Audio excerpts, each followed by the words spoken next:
Market లో invest చేసి మీ డబ్బులు డబుల్ చేసుకోవాలనుకుంటున్నారా? విజయవాడలో జరిగే సుందరరామిరెడ్డి గారి లైవ్ సెమినార్ కి అటెండ్ అవ్వండి. నమస్తే, వెల్కమ్ టు సుమన్ టీవీ. ప్రస్తుతం మనతో పాటు ఉన్నారు ఫ్యామిలీ కౌన్సిలర్, పబ్లిక్ స్పీకర్ రజనీరమ్మ గారు. నమస్తే మ్యామ్. నమస్తే నవీన. మ్యామ్, ఈ మధ్య కాలంలో డైవర్స్ అనేది ఒక ట్రెండ్ నడుస్తుంది. చీటికి మాటికి చిన్న గొడవకి కూడా కోర్టు వరకు వెళ్ళిపోవడం, పోలీస్ స్టేషన్ వరకు వెళ్ళిపోవడం ఇట్లాంటి చేస్తున్నారు. చివరిగా డైవర్స్ అవుతున్నారు. ఇందులో తీసుకుంటే భార్యల డామినేషన్ వల్లే ఎక్కువగా విడాకులు జరుగుతున్నాయి అంటే మీరేం చెప్తారు మీ అనలైసిస్ లో? ఈ తరం భార్యల ప్రతి తరంలోనూ అంటే చెప్పండి, ఆ తరంలో ఎలా ఉన్నారు, ఈ తరంలో ఎలా ఉన్నారు, ఈ తరంలో వాళ్ళ వల్లే విడాకులు వస్తున్నాయా? మరి కొన్ని విషయాలండి ఇప్పుడు మొదలైనవి ఉండవు, పూర్వం నుంచి ఉంటాయి. కొన్ని అందరూ కూడా డామినేట్ చేయరు చూడండి, కొంతమందే చేస్తూ ఉంటారు. కొంతమందే ఎందుకు చేస్తున్నారు? ఒకళ్ళని చూసి ఒకళ్ళు నేర్చుకోవచ్చుగా. నేర్చుకుంటే అలా ఒకళ్ళ పక్కింటి వాళ్ళని చూసో పక్క వీధిలో వాళ్ళని చూసో మనం నేర్చుకుని చెయ్యాలి అంటే అది నేర్చుకుని చేసినట్టే ఉంటుంది. అదే కానీ ఆ అలవాటు ఒక ఇంట్లో ఉంటే అది చక్కగా కరెక్ట్గా ఆవిడే వచ్చి ఇక్కడ చేస్తున్నట్టే ఉంటుంది. అమ్మమ్మ అవనివ్వండి, తల్లి అవనివ్వండి, ఎవరైనా ఆవిడే వచ్చి ఇప్పుడు ఈ కూతురు ప్లేస్లో చేస్తున్నట్టే ఉంటుంది. డిఫరెన్స్ అర్థమైందా మీకు? ఇప్పుడు నేను వెళ్ళి ఎక్కడో ఎవరింట్లోనో చూసి వచ్చి నేర్చుకుని ఇంప్లిమెంట్ చేస్తాను. అబ్బాయి అసలు కుదరదు అది. ఎందుకంటే నా ఒరిజినల్ నేచర్ వేరే ఉంటుంది. అది నేర్చుకున్నా నాకు అంత మ్యాచ్ అవ్వదు, వర్కౌట్ కూడా అవ్వదు.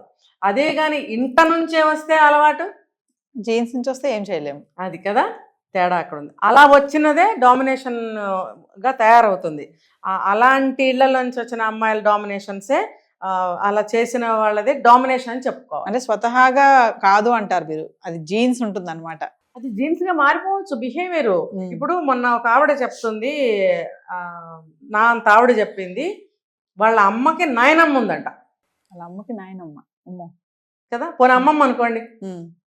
మరి ఇన్ని తరాల నుంచి ఇప్పుడు నాకు ఒక కూతురు ఉంది అనుకోండి, అంటే 4 తరాలు వెనక్కి వెళ్ళండి. ఈ పిల్ల 4 తరాల నుంచి చూస్తుంది ఒకటే విషయాన్ని, ఒకటే అలవాటుని. ఇప్పుడు ఒక్కొక్కళ్ళ ఇంట్లో ఏదన్నా కూర అప్పుడు వండిన వాళ్ళు తర్వాత వాళ్ళ కూతురు కోడలో చేస్తుంది, తర్వాత వాళ్ళ కూతురు చేస్తుంది, తర్వాత వీళ్ళ కూతురు. అంటే ఒక అలవాటు అనేది, ఆ కూరను అలాగే చేసే అలవాటు నలుగురు ఒకలాగానే చేస్తారు. అవును. అది అలానే ఒక మాట, ఒక పని, అది అలవాటే మెల్లగా అది జెనెటికల్ అయిపోవచ్చు కూడా. అది నరనరాల్లో జీర్ణించుకుపోవడం అంటారు కదా, అలా అనమాట. ఇప్పుడు నా అంత ఆవిడ వాళ్ళ నాయనమ్మ అమ్మమ్మ బతికున్నారు అని అంటే ఇప్పుడు మా అమ్మాయి మీద ఎంత ఎఫెక్ట్ పడాలి? పడుతుందా లేదా? ఇప్పుడు మా నాయనమ్మ డామినేటింగ్ ఉమెన్ అనుకుందామని, నా కూతురు కూడా అదే అవుతుంది రేపు. ఇన్ని తరాల నుంచి ఆడవాళ్ళందరినీ చూస్తుంది ఆవిడ, అందరు డామినేట్ చేస్తున్నారు. అవునా? మరి ఆ పిల్లకి కూడా ఖచ్చితంగా అలాగే వస్తుంది. ఎందుకు వస్తుంది అని అంటే ఇంతే, ఇది ఇలాగే ఉంటుంది వాళ్ళు అనుకుని ఫాలో అయిపోతూ ఉంటారు. నిద్ర లేచిన దగ్గర నుంచి స్కూల్కి వెళ్ళి ఇంటికి రాగానే అదే కనిపిస్తుంది, నిద్ర లేవగానే అవే కనిపిస్తాయి, ఏదైనా ఇప్పుడు 4 రోజులు ఊరెళ్ళి ఇంటికి రాగానే అవే కనిపిస్తాయి. ఇక 24 గంటలు ఇంట్లో తిరుగుతూ వాళ్ళ మధ్యన అవే మాటలు, అవే పనులు, అవే అరుపులు, అవే గొడవలు, అదే అన్నీ అవే కనిపిస్తున్నప్పుడు అదే కరెక్టు అని ఆ పిల్లకి అనిపిస్తుందా లేదా? ఖచ్చితంగా అనిపిస్తుంది. అంటే మా నాయనమ్మని ఈ పిల్ల ఇంకా చూస్తుంది. ఈ కథను ఎందుకు చెప్తున్నాను సరిగ్గా వినండి. మా నాయనమ్మ ఇప్పుడు ఉందండి, ఇంకా మా అమ్మమ్మ, ఈ పిల్ల చూస్తుంది ఆవిడేం చనిపోలేదు. కాబట్టి ఈవిడికేంటి, ఈ అమ్మాయికి 3-4 తరాలు మా ఇంట్లోనే ఉన్నారు, అందరూ ఒకటేలా చేస్తున్నారు, ఇది కరెక్ట్ అని ఆ అమ్మాయికి ప్రింట్ పడిపోతుంది. పడిపోయినప్పుడు ఆ పిల్ల అలాగే చేస్తుందా లేదా? అది మంచి పని అనుకోండి, శబాష్. కాదనుకోండి, మీరు అడిగినట్టు డివోర్స్ అంతే కదా. అంటే నాకు నవ్వు ఎందుకు వచ్చింది అని అంటే, ఇది ఒక పనిని మంచి చెడు వివరించుకోకుండా, ఆలోచించకుండా గుడ్డిగా ఫాలో అయిపోతే ఫలితం హాస్యాస్పదమే. అంతే కదా. కాబట్టి ఏదైనా పెద్దలు మా నాయనమ్మ వాళ్ళ నాయనమ్మ దగ్గర నేర్చుకుందేమోగా కదా. అందుకనే మా అమ్మమ్మ అలా చేసిందేమో కదా, మా అమ్మమ్మ అలా చేయబట్టి, మా అమ్మ అలా చేయబట్టి, నేను అలా చేయబట్టి ఈవిడ. అంటే ఎన్ని తరాల ఎఫెక్ట్. ఇంకా పూర్వానికి వెళ్ళిపోతే ఎంతమంది అమ్మమ్మల నాయనమ్మలు అలా చేస్తున్నారో మా వెనక. కొంతమంది అయితే ఇలా అనుకుందాం మేడం, మరి కొంతమంది కొన్ని కారణాల వల్ల కూడా మారతారు కదా మధ్యలో. లేదు, నేను కన్ఫర్మ్ చేయదలుచుకున్నా ఈరోజు. మీరు అడిగారు, నేను అనుకుని రాలేదు ఇక్కడికి, మీరే అడిగారు. మంచి గుడ్ టాపిక్ ఇది. ఎందుకనంటే దీని ఎఫెక్ట్ చాలా బాధాకరంగా తయారైంది అబ్బాయిలకి. ఈ పెళ్లి చేసుకున్న తర్వాత భార్య అని కన్సంతోనో లవ్ చేసుకుంటారే ప్రేమించాం కదా అనో వాళ్ళు లొంగిపోయి నోరు ఎప్పలేక పడుంటున్నారనమాట. ఎలా చెప్తా చూడండి, చాలా ఒక మంచిగా ఉంటారనమాట వాళ్ళు. మంచిగా ఉంటూ భర్తకి ఎటువంటి నొప్పి కలగకుండా అన్నీ అన్నమాట. ఆయన నోరు విప్పి ఏ 10 సంవత్సరాలు అయిందో అన్నంత సేవలు చేసేస్తూ ఉంటారు. సేవలు చేసేస్తూ ఉంటారు. అరే మీకు కాలు నొప్పి కదా అని కాలు నొప్పి లేకపోయినా సరే కాళ్ళు ఒత్తేయడం. మరి మీకు అలసిపోయి వచ్చారు, పడుకోబెట్టేస్తే ఆవిడ పనులు ఆవిడ చేసుకోవచ్చు. లేదు మీకు ఇది ఇష్టం కదా అని చెప్పి వాళ్ళు ఇది చేశానని చెప్పి రోజు ఇష్టమైన వంటలు చేసి పెట్టడం, 4 రకాలు చేసి పెట్టడం. మరి ఆయనకేం మాట్లాడతాడు పాపం, ఆయనకేమో బజార్కి వెళ్ళి కూరగాయలు తెమ్మని చెప్పదు, మరి ఇంకొకటి ఆయన ఇబ్బంది పెట్టదు. కాళ్ళు నొప్పి లేకపోయినా కాళ్ళు ఒత్తుతుంది, మరి మంచినీళ్ళు ఆవిడే అందిస్తుంది, కాఫీలు అందిస్తుంది, భోజనం పెట్టి పిలుచుకొచ్చి ఆయనకి వీలైతే ఆ దగ్గరకు తీసుకెళ్ళిపోతుంది. ప్రేమ గౌరవం ఉంటాయి కదా మేడం. నవీన గారు, ప్రేమ గౌరవం గురించి వేరే టాపిక్ మాట్లాడదాం. ఈ టాపిక్ గురించి నేను చెప్తున్నా. డామినేషన్ అనేది, డామినేషన్ అయితే ఈవిడ ఇన్ని సేవలు చేస్తుంది కదా, ఎక్కడ డామినేట్ చేస్తుంది చెప్తా. ఈవిడ ఆయన దగ్గరకే తీసుకెళ్తుంది వేడివేడి భోజనం, ఇంకా వీలైతే పాపం ఆయనకి తినిపిస్తుంది కూడా, ప్రేమ ఎక్కువైపోయి. ఆయనకి మాట్లాడలేడు, అది నాదస్వరం ఊదిన నాగుపాములాగా ఇలా ఇలా ఇలా పడగ వాల్చేసి అలా ఉండిపోతాడు. లైఫ్ టైం అలాగే ఉంటాడండి ఆయన, అస్సలు ఖచ్చితంగా మారలేడు. ఇంకా చెప్పాలంటే వాళ్ళ చుట్టాలు ఎవరన్నా వస్తే బాగున్నారా, తింటారా, తాగుతారా, మీకేం కావాలి అని ఆయన అడగకుండా ఆవిడే అడిగేస్తుంది, ఆవిడే చేసేస్తుంది. ఆయన మాటలు కూడా ఇప్పుడు అమ్మ బాగున్నావా, అమ్మ తిన్నావా అనే అవకాశం లేకుండా నేను తిన్నాను నాయనా కోడలు పెట్టింది అని అనేస్తుంది. అంటే పెట్టేసి చేసేసి ఆవిడ దుప్పటి కప్పేసి బొబ్బో పెట్టేసి ఫ్యాన్ వేసేసి ఆల్అవుట్ పెట్టేసి దోమలు రాకుండా, ఇంకా వీలైతే కరెంటు పోతే విసిరేసి ఇలా చేసేస్తే అసలు ఆవిడ కూడా ఏం నోరిప్పుతుంది? ఏం నోరిప్పదు. ఈయన అంతకన్నా అడగలేడు. కానీ కొంత వయసు అయిపోయిన తర్వాత ఆయనకు అనిపిస్తుంది నేనేంటి ఈవిడ డామినేషన్ అని ఖచ్చితంగా అనిపిస్తుంది. ఏంటంటే ఒక వ్యక్తిత్వం కోల్పోతారు, వ్యక్తిత్వాన్ని కోల్పోతారు, తన ఉనికినే కోల్పోతారు. సరే ఆఫీస్కి వెళ్తున్నాడు, ఉద్యోగం చేస్తాడు, జీతం పట్టుకొస్తాడు, అంతవరకే. బయట ఓకే, ఫలానా అయినా ఓకే. కానీ ఇంటికి వచ్చిన తర్వాత తనేంటో తనకు అర్థం కాదు. గేటు చప్పుడు అవ్వటమే, ఇంట్లోకి రాగానే మంచినీళ్ళ గ్లాస్తో వచ్చేస్తుంది ఆవిడ. బట్టలు ఇప్పి కొంచెం లోపల ఫ్రెష్ అవుదామని వెళ్తే లోపలికే కాఫీ కప్పు తెచ్చేస్తుంది. ఇంకా అన్నం తిని చెయ్యి కడుక్కోవడానికి వాష్ బేసిన్ దగ్గరికి వెళ్ళకుండానే ఒక గిన్నె గ్లాస్ పట్టుకొచ్చి చెయ్యి కడిగిచ్చేస్తుంది గిన్నెలో. ఆయన ఏం మాట్లాడలేకపోతాడు. ఆమె ఏం తప్పు చేస్తుంది? నేనంటే అతి ప్రేమ చూపిస్తుంది కదా, మరి బాగా అలసిపోయినట్టున్నా, తలనొప్పిగా ఉందా, ఆయన తలనొప్పి లేకపోయినా తల ఒత్తేస్తుంది. ఇదంతా ఎందుకు చేస్తుంది అని అంటే మీరు వేయాల్సిన క్వశ్చన్ ఇది.